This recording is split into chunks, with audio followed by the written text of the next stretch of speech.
నమస్తే, welcome to our channel. నేను పద్మిని. ప్రస్తుతంతో పాటు ప్రముఖ ఆధ్యాత్మికవేత్త, దత్త ఉపాసకురాలు, శ్రీపాద శ్రీవల్లభ దత్తపీఠం వ్యవస్థాపకురాలు శ్రీమతి లతా దత్త గారు మనతో పాటు ఉన్నారు. మాట్లాడదాం. నమస్కారం అక్క. నమస్తేరా అక్క, అధిక మాస పూర్ణిమ వచ్చేస్తోంది. అంటే శనివారం 30వ తారీఖు మధ్యాహ్నం నుంచి మొదలవుతోంది, 31వ తారీఖు మధ్యాహ్నం దాకా ఉంది. ఎప్పుడు చేసుకోవాలన్న చిన్న కన్ఫ్యూజన్ ఉంది. పూర్ణిమ తిథి అమ్మవారికి ఎంతో ప్రీతికరమైనటువంటి తిథిగా చెప్తూ ఉంటారు కదా. మరి ఈ అధిక జ్యేష్ఠ మాస పూర్ణిమని ఏ రోజు చేసుకోవాలి, ఎలా వినియోగించుకోవాలి? అధిక జ్యేష్ఠ మాస పూర్ణిమ అనేది చాలా చాలా పవర్ఫుల్. అధిక మాసంలోనే మనం చేసిన జపము, ధ్యానము, హోమము, మంత్రానికి స్వామి అధిక ఫలితాన్ని ఇస్తారు. దీన్ని పురుషోత్తమ మాసం అని కూడా అంటారు. అయితే శనివారం మధ్యాహ్నం వస్తుంది కాబట్టి చంద్రుడిని చూస్తూ, అంటే చంద్రగ్రహ సమస్యలు ఉండేవాళ్ళు శనివారం సాయంత్రం చేసుకోండి. మాకు సూర్యోదయం వేళ కావాలి అనుకున్న వాళ్ళందరూ ఆదివారం చేసుకోండి. ఎందుకంటే మళ్ళీ ఆదివారం సాయంత్రానికి చంద్రుడు ఉండడు కదా. అందుకని చంద్రగ్రహ సమస్యలు ఉండేవాళ్ళు, అంటే డిప్రెషన్స్, మెంటల్, పిచ్చి కొంచెము పాపం అలాంటి వాళ్ళు కూడా ఉంటారు. చంద్రగ్రహము మాల్ఫిక్ వెళ్ళినప్పుడు పాపం వాళ్ళు ఎందుకు అలా బిహేవ్ చేస్తున్నారు అనుకుంటాం మనం. అది చంద్రగ్రహం వల్ల వస్తుంది. చంద్రుడు ఉండడా అంటే కాదు, పూర్ణిమ చంద్రుడు ఉండడు, పాడ్యమి చంద్రుడు ఉంటాడు ఆదివారం సాయంత్రం. అవును, పూర్ణిమ చంద్రుడు ఉండడు, అది మా ఉద్దేశం. చంద్రుడు ఉండడు అంటే పౌర్ణమి తిథి ఉండదు.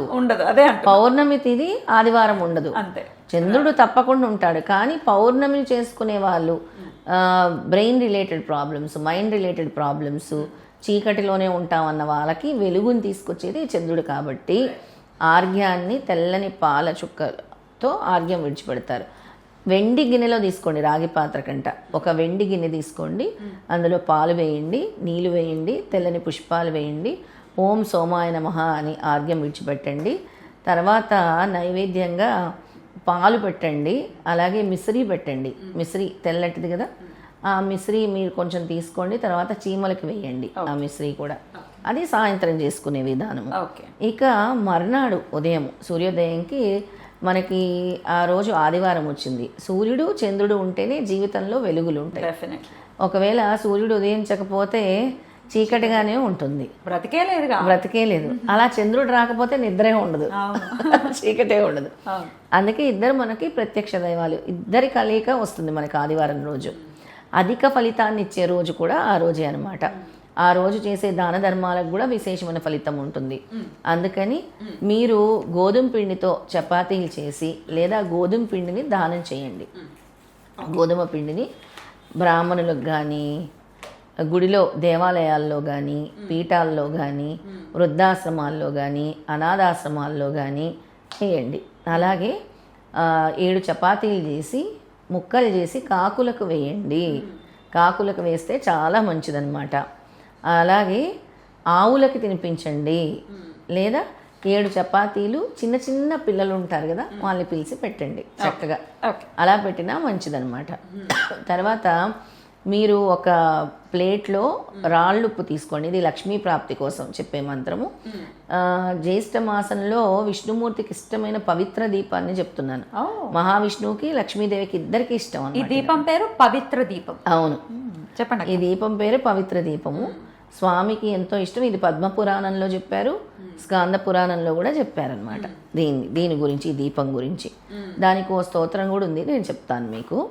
అయితే ఈ దీపాన్ని ఎలా చేసుకోవాలంటే, తులసి ఎండిపోయిన పుల్లలు పడేయకుండా ఒత్తంతా కట్ చేసుకోండి. ఒత్తు ఈ సైజు కట్ చేసి బాక్స్లో పెట్టుకోండి. ఈ మాసం అంతా వెలిగిస్తే మంచిది మీరు అసలు, కానీ పౌర్ణమి రోజు చేస్తే ఇంకా విశేషమైన ఫలితం. ఒత్తు సైజులో కట్ చేసుకొని దానికి ఎర్రని దారం కానీ, పసుపు రంగు దారం కానీ చుట్టేయండి. మొత్తం చుట్టేసేయండి. తర్వాత ఆవు నెయ్యి పోసి దీన్ని ప్రమిదలో పెట్టి దీపంగా వెలిగించండి. ఓకే, అదే పుల్లనే దీపం ఒత్తులా చేసి, దీపం అంత సైజు తీసుకుంటారు. దానికి ఎర్రని దారం దొరికితే ఎర్రని దారం, ఎర్ర ఒత్తి. లేదు అని అంటే పసుపు రంగు. పసుపు అంటే చాలా ప్రీతి విష్ణుమూర్తికి, ఎరుపు అంటే సూర్యభగవానుడికి. అందుకే అది కానీ ఇది కానీ అని చెప్తున్నాను. మొత్తం చుట్టేసి ఆ పుల్లని ఒత్తు రూపంలో పెట్టి ఆవు నేతిలో డిప్ చేసి పెట్టి దీపాన్ని వెలిగించండి. అలా వెలిగించటం వల్ల విష్ణుమూర్తి అనుగ్రహము, దీని పురుషోత్తమ మాసం అంటారు.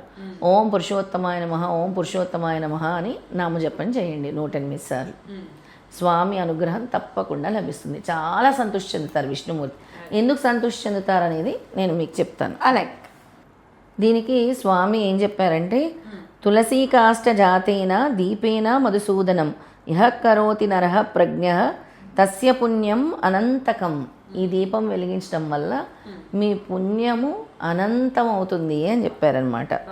తులసీ కాష్ట జాతేన, తులసి మొక్క యొక్క ఎండిన కాడలతో పుల్లలతో చేసిన దీపము మధుసూదనము శ్రీ మహావిష్ణువుని యః కరోతి నరః ప్రజ్ఞ, ఏ జ్ఞాని అయిన మానవుడు ఆరాధిస్తాడో, దీపం వెలిగిస్తాడో, తస్య పుణ్యం అనంతకం, అతనికి లభించే పుణ్యము అపారమైనది, అంతం లేనిది అని చెప్పారు.